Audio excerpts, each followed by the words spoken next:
अस्सलाम वालेकुम नाज़रीन, प्रोग्राम बिहाइंड द न्यूज़ सां गॾु मां जो मेज़बान मेराज हबीब। जस्टिस अहमद अली शेख जी एडाक तौर मुक़ररी बाबति जुडिशियल कमीशन जो अहम इजलास थियो, जंहिंमें हिकु भेरो ॿीहर जस्टिस अहमद अली शेख खे एडाक जज तौर मुक़रर करण जी सिफ़ारिश कई वई आहे। इहा सिफ़ारिश हाणे पार्लियामानी कमेटी ॾांहुं मोकिली वई आहे। जस्टिस अहमद अली शेख पारां एडाक जज थियण खां जवाब ॾियण बाद बि अॼु जुडिशियल कमीशन जे इजलास में सिंध हाईकोर्ट जे चीफ जस्टिस अहमद अली शेख खे एडाक जज तौर मुक़रर करण जी सिफ़ारिश करे छॾी आहे।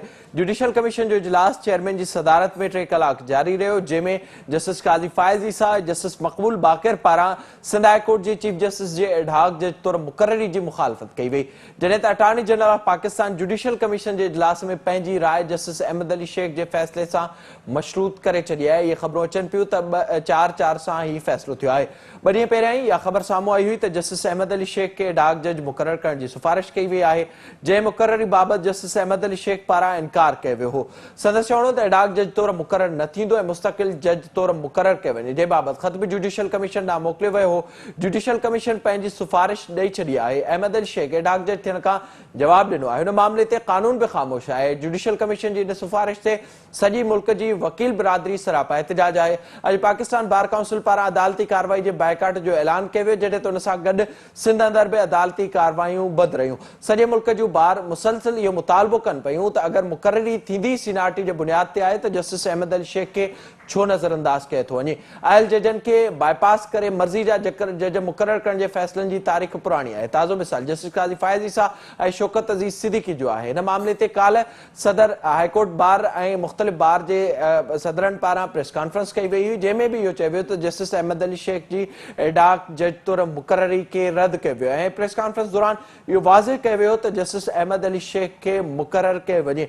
हिन वक़्तु सुप्रीम कोर्ट अंदरि 17 जज मौजूदु आहिनि, जॾहिं त हिकु जज जी हिन वक़्तु बि गुंजाइश मौजूदु आहे। जस्टिस अहमद अली शेख अगरि सुप्रीम कोर्ट जो जज थिए थो त ही पहिरियों जज हूंदो जेको सिंधी हूंदो ऐं उन जी मुक़ररी थींदी। कुझु अर्सो अॻु ई बलूचिस्तान मां बि साॻी क़िस्म जूं कार्रवाई कयूं वियूं हुयूं। हिन वक़्तु मामिलो वाज़ तौर ते नज़र अचे पियो त हिन मामले ते ख़ासि तौर ते जस्टिस अहमद अली शेख खे नज़रअंदाज कयो पियो वञे। इन सॼे मामले ते पाण प्रोग्राम में ॻाल्हाईंदासीं। असांखे हिन वक़्तु वीडियो लिंक ज़रिए जॉइन कयो आहे सीनियर कोर्ट रिपोर्टर आहिनि ऐं अदालती मामलनि बाबति गहरी ॼाण रखनि था, हिन मामले ते गहरी नज़र रखनि था मोहतरम जनाब अब्दुल क़यूम सिद्दीकी साहब। सिद्दीकी साहब अस्सलाम वालेकुम।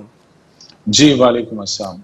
बहुत शुक्रिया सर प्रोग्राम में वक्त देने के लिए। बताइएगा ये जो कुछ दिनों से मामला चल रहा है जस्टिस अहमद अली शेख साहब के हवाले से, आज हमने देखा जुडिशियल कमीशन ने फिर वही बात की कि उनको एडाक जज के तौर पर ही मुकर्रर किया जाए। किस तरह से देख रहे हैं आप इस मामले को और वजह क्या बनी है जो इतनी हमें एक तरफ से नजर आ रहा है कि नजरअंदाज किया जा रहा है जस्टिस अहमद अली शेख साहब को? ये बहुत पुराने इसके चीजें हैं। इसमें पहले शुरू में तो आपको पता है कि उन पे ये भी था जब उनकी एलिगेशन हुई थी कि उन्होंने कौमी परचम के हवाले से कि जो उन्होंने किसी जलसे स्टूडेंट लाइफ के अंदर कुछ अबूज की तौहीन की थी, ये मामला था। फिर उसके बाद जो है वो कुछ अर्सा पहले, साल 1.5 साल पहले की बात है कि ये मामला इस हवाले से भी ज्यादा अहम हुआ कि जो सिंध हाई कोर्ट के मातहत अदालतों के अंदर जो लोअर जुडिशियल डिस्ट्रिक्ट जुडिशियल के अंदर अपॉइंटमेंट्स के मामले के ऊपर बहुत सारी चहमगोइयां जो हुई, उस हवाले से एक पिटीशन सुप्रीम कोर्ट के अंदर भी आई थी, गो कि वो नहीं लगी। लेकिन फिर उसके बाद हम ये देख रहे हैं कि सिंध हाई कोर्ट से मुसलसल जो है वो सीनियरिटी के प्रिंसिपल को अवॉइड करके तो अपॉइंटमेंट्स की जा रही हैं। वो पहले जस्टिस मुनीब अख्तर साहब की जमाने में हुई और उस वक्त जो है जस्टिस मुनीब अख्तर 4th या 3रे नंबर पे थे, 3रे 4थे नंबर के ऊपर थे। वहां से साकिब निसार साहब ने इनको सुप्रीम कोर्ट में एलिवेट किया। अब उसके बाद ये जो मौजूदा चीफ जस्टिस थे, ये बाकी सब लोग भी इग्नोर हुए। इस वक्त भी सीनियर मोस्ट जज जो हैं वो chief justice Sindh high court हैं। अगर सीनियरिटी को प्रिंसिपल को देखा जाए तो वो उनकी elevation supreme court of Pakistan के अंदर बतौर जज के बनती है। लेकिन अभी हालांकि एक असामी खाली भी है, इवन के जस्टिस मोहम्मद अली मजहर, आपको याद है कुछ दिन पहले 28 जुलाई को जो कमीशन उसमें 5 और 4 जज साहिबान की अक्सरियत से ये फैसला हुआ चार जज साहबान ने कहा जुडिशियल कमीशन के मोहम्मद अली मजहर साहब इज अ कॉम्पिटेंट जज, बट सीनियरिटी के प्रिंसिपल को मद्देनजर रखना चाहिए। अब उसके बाद ये बहुत ही गरीब बात है कि उसके 4 दिन के बाद ही chief justice Sindh high court, जिसमें कि कॉन्स्टिट्यूशनल कॉम्प्लिकेशंस हैं, आज भी जो अटॉर्नी जनरल फॉर पाकिस्तान का जुडिशियल कमीशन के बाद नोट आया है, उसके अंदर जो लीगल क्वेश्चंस हैं जिसके ऊपर उनकी राय है, उसमें वो एक कॉम्प्लिकेशन जो है वो कॉन्स्टिट्यूशनल कॉम्प्लिकेशन नजर आती है उसके अंदर भी। तो उसको सामने रखते हुए सुबह सिंध के चीफ जस्टिस जो हैं उनको एक जूनियर जज प्रमोट करने के बाद एक चीफ जस्टिस हाई कोर्ट को एड हॉक कर रही एन उस वक्त जबकि हाई कोर्ट सुप्रीम कोर्ट के जजेस की तादाद भी पूरी नहीं है। तो ये अलार्म रेज करती है। इसके पीछे जो है कहानी ये है कि शायद जो 9-10 असामियां सिंध हाई कोर्ट के अंदर खाली हो रही हैं और जो फिल इन होनी है, तो उन असामियों के हवाले से शायद जस्टिस अहमद जो शेख साहब हैं वो उनकी कोई कॉन्सेंट नहीं बन पा रही थी या उसके अंदर कुछ रुकावट थी। ऑल्दो के इस हवाले से बहुत सारी चीजें, जुडिशियल कमीशन का जो पिछली मीटिंग थी उसके अंदर भी जो बातें सामने आई थी वो ये आई थी कि इनके हवाले से ये कहा गया कि 3 साल के अंदर कोई रिपोर्टेड जजमेंट जो है वो इनकी नहीं है। तो यहाँ पर फिर एक सवाल पैदा होता है कि अगर एक जज इनकॉम्पिटेंट है तो क्या सुप्रीम कोर्ट जो है वो इनकॉम्पिटेंट जजेस के हवाले से उनको मुकम्मल क्या कोई वो अजायब खाना है कि वहां पे जो है वो रखे जाएंगे। तो कॉन्ट्रडिक्शंस बहुत सारी हैं। इसके बाद जो है नए अब हालात तो वाकयात पैदा होंगे। आज भी जो जुडिशियल कमीशन ऑफ पाकिस्तान की मीटिंग हुई है, हमारे जराये का कहना है उसके अंदर 4 जज साहिबान, जिसमें जस्टिस काजी फाइसा, जस्टिस मकबूल बाकर, जस्टिस दोस्त मोहम्मद रिटायर्ड सुप्रीम कोर्ट के जज वो, और जो अख्तर हुसैन साहब है पाकिस्तान बार काउंसिल के। सही साहब, तो ये बताइएगा, ज़ाहिर है जो आप इस वक्त बात बता रहे हैं, जो मुख्तलिफ वकला से बातचीत हो रही है तो वो भी मुसलसल यही कह रहे हैं। एक तो जजमेंट का आपने हवाला दिया, उस हवाले से भी जिसको मुकर्रर करना चाह रहे थे उस पर भी सवालात हैं, और उसके बीच में जो 3-4 जजेस आते हैं उनकी भी ऐसी जजमेंट्स मौजूद हैं, फिर उनको मुकर्रर नहीं किया गया। दूसरी तरफ हम ये भी देख रहे हैं इस पूरे मामले में कि अब कानूनी पेचीदगी सामने आ रही है। एडहॉक जज के तौर पर हालांकि उन्होंने तो कह दिया है कि वो नहीं बनना चाह रहे जब तक उनको परमानेंट नहीं बनाया जाएगा। तो इसके हवाले से थोड़ा सा बताइएगा, आप जब ये मामला गया है कमेटी के पास तो वो अगर अप्रूवल दे देती है तो उसके बाद क्या कानूनी पेचीदगी हो सकती है? देखिए, इसमें 2 चीजें हैं जो पेचीदगी पहले भी सामने आ रही थी, और वो यही थी कि जो आ चुकी है, मतलब जो 9 जो अरकान का कमीशन है उसके अंदर 2 सुप्रीम कोर्ट के जज, एक रिटायर्ड जज और एक पाकिस्तान बार काउंसिल के रिप्रेजेंटेटिव, उनका ये ख्याल है कि चीफ जस्टिस उसको एडहॉक जज सुप्रीम कोर्ट का लगाया ही नहीं जा सकता। अब ये चीफ जस्टिस और दीगर जो 4 जिसमें फरोग नसीम साहब, उमर अता बंदयाल साहब, मुशीर आलम साहब और चीफ जस्टिस पाकिस्तान है, इनकी राय के अंदर के जी ये लगाया जा सकता है। और अटॉर्नी जनरल जो हैं उन्होंने आज अपना डिस्क्लोज भी किया है, जो ओपिनियन है जुडिशियल कमीशन के अंदर उन्होंने दिया है। उन्होंने एक मशरूत बात की है।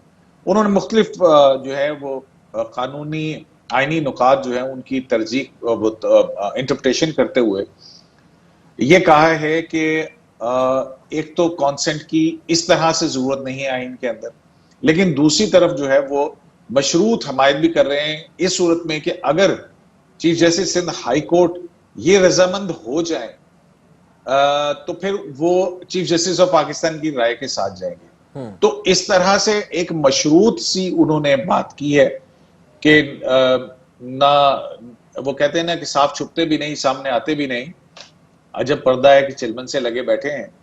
तो वो वाली अटॉर्नी जनरल फॉर पाकिस्तान की राय है। और ये बहरहाल ये बात जरूर है क्योंकि एक लीगल मामला वहां पे एक जुडिशियल कमीशन के अंदर ये भी डिस्कस हुआ कि अगर supreme judicial commission of Pakistan राय अपनी मशावरत, क्योंकि यहाँ पे इसकी जो है वो कंसल्टिंग की हैसियत है, अपने मशवरा दे देता है सदर को, ये पार्लियामेंट्री कमेटी के पास मामला नहीं जाएगा, ये सीधा डायरेक्ट सदर के पास जाएगा और सदर जो है वो चीफ जस्टिस की जो कंसल्टेशन आई है उसको सामने रखते हुए 1 साल के लिए एडहॉक जज बरकरार रखेंगे सुप्रीम कोर्ट के अंदर। 1 साल के लिए तो इनकी तकर्री होगी। अब इस दौरान में वो chief justice Sindh high court भी रहेंगे, लेकिन वो chief justice Sindh high court के तौर पर काम नहीं कर सकेंगे। उनकी जगह कायम मकाम चीफ जस्टिस जो है वो तैनात होंगे। अब फिर उसके बाद और भी बहुत सारे कॉम्प्लिकेशन जो है वो आएंगे, क्योंकि पहले ये बात भी वहां पे आज हो गई कि अगर सदर जो है वो नोटिफाई कर देते हैं जुडिशियल कमीशन की सिफारिश के ऊपर इन्हें एडहॉक जज फॉर 1 साल के लिए, और शेख साहब जो है वो इनकार कर देते हैं, तो फिर क्या इसके कोई कानूनी मुज़मरात हो सकते हैं? जैसे कि पहले एक बात सामने आ रही थी कि अल जिहाद के अंदर है कि अगर सुप्रीम कोर्ट का जज, लेकिन वो मुस्तकिल जज के हवाले से है, तो ये बात भी सामने है कि अगर शेख साहब जो है वो नहीं भी जाते हैं और वो चूज करते हैं बावजूद इसके कि उनको एडहॉक जज तैनात कर दिया जाता है और वो chief justice Sindh high court रहना चूज करते हैं, तो उसके कोई लीगल कॉन्सिक्वेंसेस जो है वो इस तरह से नहीं हो। कईम साहब, थोड़ा सा ये आगाह कीजिएगा, ज़ाहिर है आप बहुत अरसे से देख रहे हैं कोर्ट के मामलात को। आज जब वकला सिंध के और अपने चीफ जस्टिस के लिए इंसाफ का मुतालबा कर रहे हैं तो इस पर सवालात उठ रहे हैं। ज़ाहिरी तौर पर हम अब देख रहे हैं कि मामलात जजेस के पास ही आ गए, उसके बावजूद भी इंसाफ नहीं हो रहा। हमने पहले देखा जस्टिस काजी फायज ईसा साहब का मामला हो या शौकत अजीज सिद्दीकी साहब का मामला हो, अब ये मामला भी सामने आ रहे हैं और पूरे मुल्क में इस पर एहतजाज हो रहे हैं। क्या आप ये समझा जाए कि इस वक्त जो वो ताकतें हैं वो अदलिया पर भी कंट्रोल करने की कोशिश कर रही हैं और जो सिलेक्टेड लोग हैं उनको लाने की कोशिश की जा रही है और जो काबिल हैं उनको नजरअंदाज किया जा रहा है? बिल्कुल यही तासुर जो है वो इस वक्त हर तरफ दामनगीर है। इसके अलावा बहुत सारी ज्यादा सेंसिटिविटी भी है। आप देखेंगे 7 साल बाद बलोचिस्तान से जब बहुत ज्यादा एहतजाज हुआ तो बलोचिस्तान हाई कोर्ट से जो है वो जज साहब जो है उनको सुप्रीम कोर्ट में लाया गया 7 साल के बाद। अब एक मरतबा फिर एक बहुत ज्यादा जो बात दामनगीर हो रही है और जिस बात को बहुत ज्यादा बढ़ावा मिल रहा है वो ये है कि सिंधी बोलने वाला कोई जज सुप्रीम कोर्ट ऑफ पाकिस्तान के अंदर नहीं है। ऑल्दो के कोई इस तरह की कोई रिक्वायरमेंट तो नहीं है, लेकिन कॉन्स्टिट्यूशन के अंदर के कोई कोटा वगैरह हो सूबों का, लेकिन एक जुडिशियल रवायत नॉर्म जो है वो चली आ रही थी। तो ये पहली मरतबा है। और फिर एक अगर सिंधी बोलने वाला जज जो है उसको पहले आप सीनियर होने के बावजूद आप उसको बाईपास करते हैं, फिर एक जूनियर जज को आप उससे सीनियर बनाते हैं और फिर चीफ जस्टिस को वहां पे मुअत्तल करने में मैं तो कल समझूंगा कि ये सारा जो तरीकाकार एडॉप्ट किया गया वो ये है कि किस तरह से जो सिंध हाई कोर्ट के चीफ जस्टिस हैं उनको उनके ओहदे के ऊपर उज़्वे मुअत्तल बना दिया जाए और उनकी जगह को दूसरा शख्स लाया जाए। तो एक हाई कोर्ट के चीफ जस्टिस के साथ अगर जुडिशरी इस तरह से उसको उज़्वे मुअत्तल बनाएंगे तो ये इंडिपेंडेंस ऑफ जुडिशरी जो है उसके ऊपर एक बहुत बड़ा सवालिया निशान पैदा हो जाएगा कि कल को फिर अगर यही रवायत प्रेसिडेंट कायम रही तो मुख्तलिफ हाई कोर्ट के चीफ जस्टिस जिनकी किसी को शक्ल पसंद नहीं होगी, किसी को उनके कपड़े पसंद नहीं होंगे, किसी को कोई और चीज पसंद नहीं होगी, तो क्या इस तरह से जो है वो डंप कर दिया जाएगा जजेस को? तो ये एक बहुत खतरनाक रवायत जो है वो पड़ने जा रही है इस मुल्क के अंदर। बहुत शुक्रिया आपका अब्दुल कयूम सिद्दीकी साहब प्रोग्राम में वक्त देने के लिए। ज़ाहिरी तौर ते हिन वक्त जस्टिस अहमद अली शेख साहब जी मुक़र्ररी जे हवाले से सॼे मुल्क अंदर वकील बिरादरी एहतजाज करे पई ऐं उन्हनि एहतजाजनि में तेज़ी ईंदे असांखे नज़र ईंदी। ज़ाहिरी तौर ते अॼु जेको फ़ैसिलो थियो आहे जुडिशियल कमीशन जो ऐं जस्टिस अहमद अली शेख खे डाक जज तौर ई मुक़ररु करण जी सिफ़ारिश कई वई आहे। उन कमेटी ॾांहुं मोकिली वई आहे इहा सिफ़ारिश जेका मुक़ररु कंदी। इन ते क़ानूनी पेचीदगियूं बि पैदा थियनि पियूं, क़ानूनी सवाल बि उभरनि पिया। जॾहिं तॻी जस्टिस अहमद अली शेख डाक जज तौर कम करण खां इनकार करे चुको आहे। ही मामलो को पहिरियों भेरो न आहे, इन खां अॻु बि अहिड़ा मामला थी चुका आहिनि। सॼे मुल्क अंदर वकील बिरादरी पारां ॿधीअ जो इज़हार कयो वियो आहे जस्टिस अहमद अली शेख सां ऐं इन फ़ैसिले खे रद्द कयो वियो आहे। ॾिसणो इहो आहे त इन फ़ैसिले ते का नज़रसानी थिए थी ऐं इहो मामलो अॻिते वधे थो। जॾहिं त असांखे इन खां अॻु इहो बि नज़र अचे पियो त 3 सालनि खां जस्टिस शौकत अज़ीज़ सिद्दीकी वारो मामलो लड़कियल आहे, उन ते बि को फ़ैसिलो न पियो थी सघे। जुडिशरी ते केतिरा ई सवाल उथनि पिया, अदलिया ते सवाल उथनि पिया त हू जजनि सां ई इंसाफ़ नथी करे सघे त हू अॻिते इंसाफ़ कीअं कंदी ऐं हिन वक़्तु वाज़े तौर ते इहे ॻाल्हियूं थियनि पियूं। इन खे पाण प्रोग्राम में ज़िक्र कंदासीं अफ़गानिस्तान जी सूरत हाल जे हवाले सां। वक़्तु ब्रेक जो असां सां गॾु प्रोग्राम में हिकु भेरो ॿीहर भलीकार प्रोग्राम जे हिस्से में पाण ज़िक्र कंदासीं अफ़गानिस्तान जी सूरत हाल जे हवाले सां, जिते सूरत हाल तेज़ी सां तब्दील थी रही आहे। तालिबान वधीक इलाइक़नि ते कब्ज़ो कंदा पिया वञनि ऐं पाकिस्तान ते बि सवाल उथण शुरू थी रहिया आहिनि। अफ़गानिस्तान जी सूरत हाल तेज़ी सां तब्दील थिए पई। तालिबान जो कंट्रोल अफ़गानिस्तान में वधीक इलाइक़नि में थींदो पियो वञे ऐं उन में वधीक वाध थींदे मुसलसिल नज़र अचे थी। अफ़गानिस्तान जी सूरत हाल बाबति कुझु ॾींहं पहिरियां ई सिक्योरिटी काउंसिल जो इजलास थियो हो ऐं उन इजलास में पाकिस्तान खे न सॾायो वियो, जंहिं ते शाह महमूद कुरैशी पारां काल्ह रद्देमल ॾिनो वियो। शाह महमूद कुरैशी जो इन सॼे मामले ते चवणु हो त इंडिया पाकिस्तान सां ॿिटो रवैयो इख़्तियार करे पियो। इंडिया वटि सिक्योरिटी काउंसिल जी सदारत मौजूदु आहे, उनजे करे पाकिस्तान खे न सॾायो वियो आहे। इन मामले ते पाकिस्तान जे शामिल न थियण ते केतिरा ई सवाल उभरनि था। उन सां गॾोगॾु अफ़गान हुकूमत मुसलसिल पाकिस्तान ते इहो इल्ज़ाम लॻाए पई त पाकिस्तान तालिबान जी सपोर्ट करे पियो। कुझु पहिरियां ई इहे ख़बरूं साम्हूं आयूं हुयूं त तालिबान जा केतिरा ई जेके अॻुवान आहिनि उहे बि पाकिस्तानी जेके इख़्तियारियूं आहिनि उन्हनि सां मुलाक़ातूं कनि पिया। शेख रशीद अॻे चई चुको आहे त पाकिस्तान में तालिबान जो अचणु वञणु रहे थो। हिन वक़्तु मुल्क में TTP जो ख़दशो बि वाज़िह तौर ते मौजूदु आहे, जंहिंजो बि इज़हार कुझु ॾींहं पहिरियां ई बाज़ाब्ता तौर ते कयो वियो, जॾहिं त उन सां गॾोगॾु काल्ह जो बाइडन पारां बि इहो बयानु ॾिनो वियो आहे त हाणे अफ़गानिस्तान जो मसइलो अफ़गान फोर्सिस जो मसइलो आहे, अफ़गान फोर्सिस खे ई उते जा मामला ॾिसणा आहिनि। उन सां गॾोगॾु पाण प्रोग्राम में ज़िक्र कंदासीं दोहा में अॼु हिकु भेरो ॿीहर ॻाल्हियुनि जी शुरूआति थी चुकी आहे, जंहिंमें Pakistan, China, Russia, America, UK, यूरोपीय यूनियन, यूनाइटेड नेशन समेत अफ़गान तालिबान ऐं अफ़गान हुकूमत पारां शिरकत कई वई आहे। उन में इहो ज़िक्र कयो वियो आहे त को न को मुआहिदो तइ कयो वञे। हिन हफ़्ते ही 2 इजलास थियणा आहिनि, जंहिंमें इहो फ़ैसिलो थींदो त अॻिते जी हुकूमत केरु कंदो, छा अशरफ गनी पंहिंजी हुकूमत जी कुर्बानी ॾींदो या तालिबान जेको निज़ाम आहे उन में का तब्दीली आणींदा। अफ़गानिस्तान जी सूरत हाल जे हवाले सां ॻाल्हाईंदासीं। हिन वक़्तु असांखे फ़ोन लाइन ते जॉइन कयो आहे ब्रिगेडियर रिटायर्ड सेठ नज़ीर साहब असां सां गॾु मौजूदु आहिनि। पाण डिफेंस एनालिस्ट आहिनि, अफ़गान मामलनि जा माहिर आहिनि। सर अस्सलाम वालेकुम। जी वालेकुम अस्सलाम। ब्रिगेड साहब बताइएगा, जो सूरत हाल हमें अफगानिस्तान के हवाले से नजर आ रही है, आज जाहिरी तौर पर दोहा में बातचीत की शुरुआत भी हो चुकी है। दूसरी तरफ हम अगर नजर दौड़ाएं तो हमें ये नजर आ रहा है कि सिक्योरिटी काउंसिल के इजलास में पाकिस्तान को नहीं बुलाया गया और इस अहम मामले के ऊपर अमेरिका भी मुसलसल नजरअंदाज कर रहा है। अफगान हुकूमत पाकिस्तान पर इल्जामात लगा रही है। किस तरह से देख रहे हैं आप अफगानिस्तान की सूरत हाल को?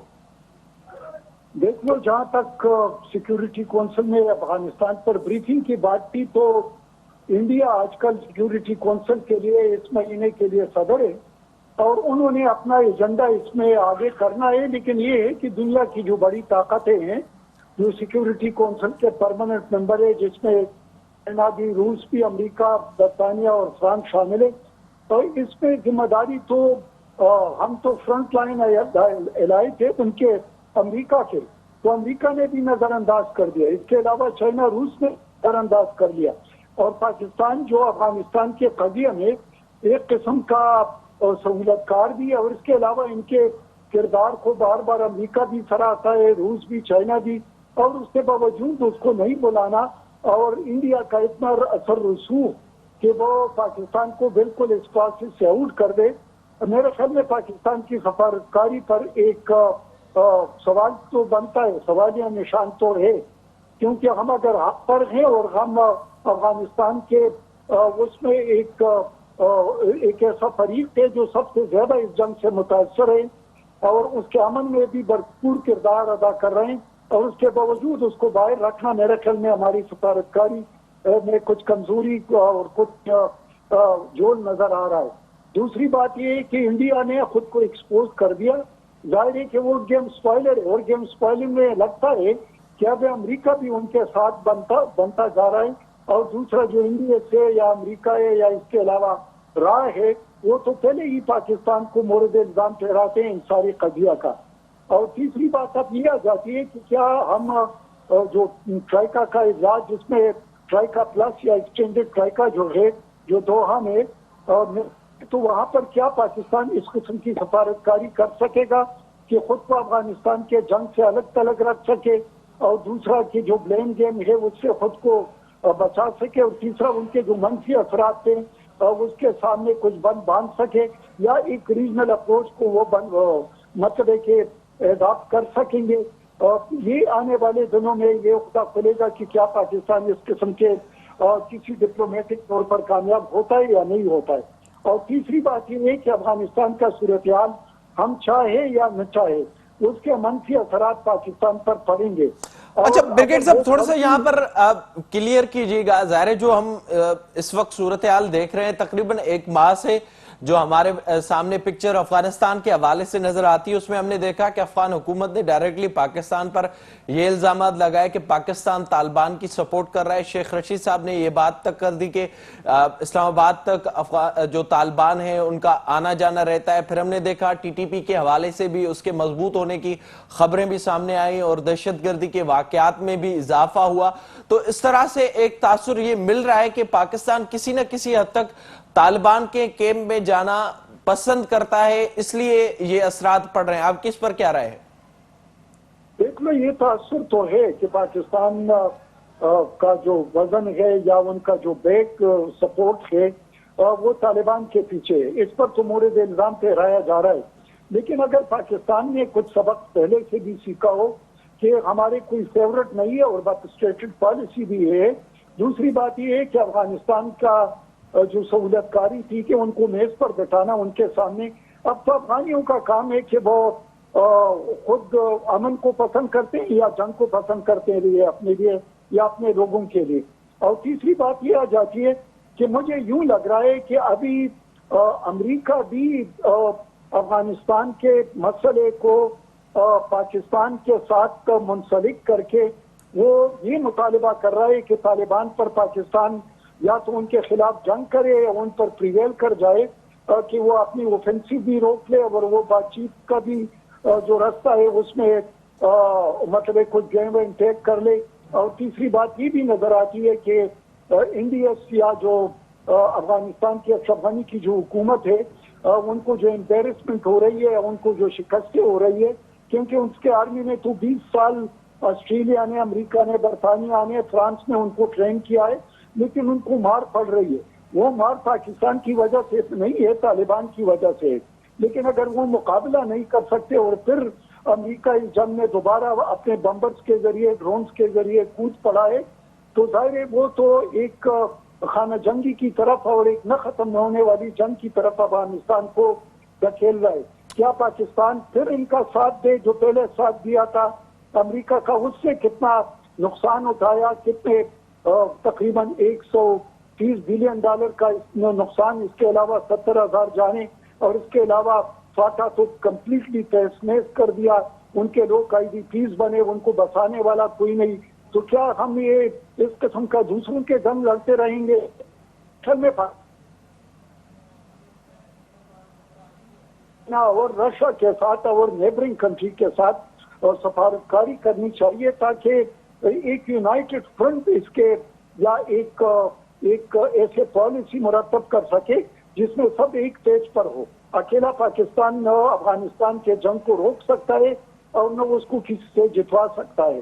तो मेरे ख्याल में ये इससे हमें निकलना होगा कि आया अमेरिका अब हमारे साथ है या नहीं। वी शुड से कि यू आर विद अस और यू आर विद द अफगानी गवर्नमेंट, या आप जेम्स स्पाइलर के साथ है, इंडिया के साथ है। मेरे ख्याल में हमें दो टूक सिफारिशकारी इस पर करनी चाहिए। सर ब्रिगेड साहब, ये बताइएगा जो जाहिर आप जिक्र कर रहे हैं और इस वक्त जो रिजर्वेशंस पाकिस्तान के हवाले से पाई जाती हैं, आपने माजी का भी जिक्र किया, वो भी हमने देख लिया है कि कितना पाकिस्तान ने नुकसान उठाया। हमने ये तो देख लिया कि खान साहब ने क्लियर कट कह दिया कि अमेरिका को अड्डे नहीं दिए जाएंगे। उसके बाद मुसलसल ये बातचीत होती रही, पर जब ये बात होती है कि आप किसके कैंप में है तो उस वक्त तालिबान की तरफ ज्यादा हमें झुकाव नजर आता है पाकिस्तान का। तो ये पॉलिसी क्लियर ना होना, ये भी जाहिरी तौर पर सवालिया निशान है अब तक। देख लो, हमारे यहाँ तो इंडिग्विटी ये है कि हम जो 2001 का जो मुआहिदा है उनको राहदारियां देने के एयरलॉक और जी लॉक जो उनको दे रहे हैं वो तो इसको इस्तेमाल कर रहा है। दूसरी बात ये है कि हमने अड्डे नहीं दिए, अड्डे उन्होंने मांगे भी नहीं थे। ये एब्सोल्युटली नाक का कुछ खमियाजा हमें भुगतना पड़ेगा, हालांकि उन्होंने मांगे नहीं थे। और वो मतलब ये कोशिश कर रहे थे कि किसी भी नेबरिंग कंट्री में उनको कोई इस किस्म का कोई मुस्तकर मिल जाए, लेकिन सच उस पर कोई फॉर्मल रिक्वेस्ट नहीं आया था। दूसरी बात ये है कि ये जो खिता है, अब हम जिस तूफान के वो बीचों बीच है, वो ये है कि दो बड़ों का जंग है, चाइना और अमेरिका का कोल्ड वार है। उस कोल्ड वार में अमेरिका हमें खींच रहा है कि उसका साथ दे, जबकि हमारा चाइना के साथ बहुत ज्यादा स्टेक्स है। तो हम इस तरह नहीं कर सकते कि चाइना कैंप को कम्प्लीटली अबंडन करे और उनके कैंप में चले जाए, क्योंकि उनके कैंप में ऑलरेडी इंडिया तो है, इंडिया तो है, अशरफ गनी की हुकूमत तो है, और वो रोज रोज हम पर इल्जाम भी लगाते और हमें मोरद इल्जाम के अलावा हमारे जो सिक्योरिटी काउंसिल में जो कुछ हुआ वो तो आप लोगों के सामने है। तो ऐसे हालात में जाहिर है कि पाकिस्तान को मेरे ख्याल में मुश्किल फैसले करने होंगे, और वो मुश्किल फैसले ऐसे हो जो पाकिस्तान के मफाद को सामने रखकर, क्योंकि वो कहते हैं कि मोमिन एक सुराख से दो बार नहीं डसा जाता, लेकिन हम बार बार डसे जाते हैं, तो शायद हमारे उस चीज में फर्क है। अब ब्रिगेड साहब थोड़ा सा ये भी आगाह कीजिएगा, जो इस वक्त अफगानिस्तान की हम सूरत हाल देख रहे हैं उसमें मुसलसल तालिबान आगे बढ़ते ही जा रहे हैं, और मुख्तलिफ इलाकों से ये भी खबरें इस वक्त तक आ रही हैं कि वहां पर कशीदगी अफगान फोर्सेज और तालिबान के बीच में अब तक चल रही है। अब दोहा में एक बार फिर से बातचीत का सिलसिला शुरू हुआ है, ज़ाहिर है उसमें मुख्तलिफ जो फरीक़ैन है वो शमूलियत इख्तियार कर रहे हैं। दूसरी तरफ कल बाइडन ने भी ये कह दिया कि अब अफगान फोर्सेस को ही मुकाबला करना है अफगानिस्तान में जो सूरत हाल है। आप किस तरह से देख रहे हैं, क्या कोई मुआहदा तय पाएगा तालिबान और अफगान हुकूमत के बीच में, और अगर पाएगा तो क्या उसमें तरीकेकार वही होगा जिस तरह से अफगान हुकूमत चल रही थी, या उसमें कोई तब्दीली देख रहे हैं आप? देख लो, जो दोहा में जो बातचीत हो रही थी और अभी उस्तादो जगी हो गई है, जो कि इनका अफगान का इलाज था। अभी ये जो ट्राइका प्लस है, ये कुछ हल ढूंढने की कोशिश कर रहे हैं, और इस दौरान अमेरिका ने तालिबान को स्ट्रेटेजिक मोमेंटम से किसी हद तक तो पास उनको दे दिया, लेकिन उनको रोका नहीं है। अभी जो 3 दिनों में तकरीबन 6 बड़े शहरों पर कब्जे हुए हैं, और जिसमें बड़ी राजधानियां शामिल है, खुसूसन जो हेरात के साइड पर है, या जो तुर्कमानिस्तान या उज़्बेकिस्तान और ताजिकिस्तान के साइड पर है। इसके अलावा उन्होंने कुछ आराम पर भी कब्जा कर लिया है, और उनके रास्ते जो उनके रसद के रास्ते थे अफगान हुकूमत के या उनके अफवाज के, वो रोक दिए हैं या उनको चोक कर दिया है। तो ऐसे मौके पर तो अमेरिका ने तो उनका साथ दे दिया, स्ट्रेटेजिक बम्बिंग भी कर दी, B-52 भी इस्तेमाल किया, लेकिन जाहिर है जब ग्राउंड पर नहीं होंगे तो वो मैटर नहीं करता। अब बात यह आ जाती है कि इस मौके पर क्या अमेरिका अफगान हुकूमत को किसी मुआहदे पर मुतफिक करने के लिए तैयार है या नहीं, क्योंकि तालिबान ने जो 3 महीने का वायलेंस में कमी का जो पेशकश की है, उसका जवाब न अमेरिका ने दिया है और न अफगान हुकूमत ने दिया है। अगर उस पर अमल किया जाए तो मेरे ख्याल में वायलेंस में कमी आ सकती है, और फिर 3 महीने में कोई न मुआहिदा अफगान के जो अपोजिशन पार्टियां हैं, जो पॉलिटिकल पार्टियां हैं या इतने ग्रुप से, उनके साथ हो सकता है। अब अलबत्ता अशरफ गनी किसी सूरत में भी मुआहिदे के लिए तैयार नहीं होगा, इसलिए कि उसका खात्मा होगा उस हुकूमत का। तो ये जो है, अगर फेयरली ये गेम खेला जाता है तो फिर ट्राइका तो फैसला कर सकता है, लेकिन अगर को अपना वजन किसी के पीछे डालता है तो फिर मेरे ख्याल में कि मुश्किल हो जाएगा। बहुत शुक्रिया आपका ब्रिगेडियर सैयद नज़ीर साहब प्रोग्राम में वक्त देने के लिए। ज़ाहिरी तौर ते इन वक्त अफगानिस्तान जी सूरत हाल तेज़ी से तब्दील थे पई, ऐं उते तालिबान वधीक इलाइक़नि ते कब्ज़ो कनि पिया। दुआ में इजलास पिणु थियो आहे, जंहिंमें पिणु इन ते ॻाल्हि ॿोल्हि थी आहे त को मुआहिदो तय थिए। हिन हफ़्ते में हिकु ॿी मुलाक़ात थियणी आहे, जंहिंमें मुख़्तलिफ़ जेके नुमाइंदा आहिनि मुल्कनि जा उहे शिरकत कंदा। पाकिस्तान बि इन में शामिल आहे, चाइना, रशिया, अमरीका, UN समेत यूरोपीय यूनियन जा नुमाइंदा बि शामिल आहिनि, UK बि इन में शामिल आहे। ऐं ॾिसणो इहो आहे त को मामलो तय थिए थो या नथो थिए। उन सां गॾु गॾु पाकिस्तान ते जेके मुसलसल इल्ज़ाम लॻनि पिया, अफ़गानिस्तान जहिड़े अहम मामले ते पाकिस्तान खे नज़रअंदाज़ कयो पियो वञे, त उन ते पाकिस्तान खे बि पंहिंजी पॉलिसी ते नज़रसानी करण जी ज़रूरत आहे। ताज़ो ई UN जे सिक्योरिटी काउंसिल जो इजलास थियो, जंहिंमें पाकिस्तान खे दावत न ॾिनी वई। अमरीका पारां बि पाकिस्तान सां का सलाह न पई कई वञे इन मामले ते, जंहिंजो इज़हार बार बार पाकिस्तानी हुकूमत मुख़्तलिफ़ प्लेटफॉर्म्स ते करे पई। इन ई साईं प्रोग्राम जो वक़्तु पंहिंजी पुॼाणी ते पहुतो। पंहिंजे मेज़बान मेराज हबीब खे ॾींदा इजाज़त। अला भाई।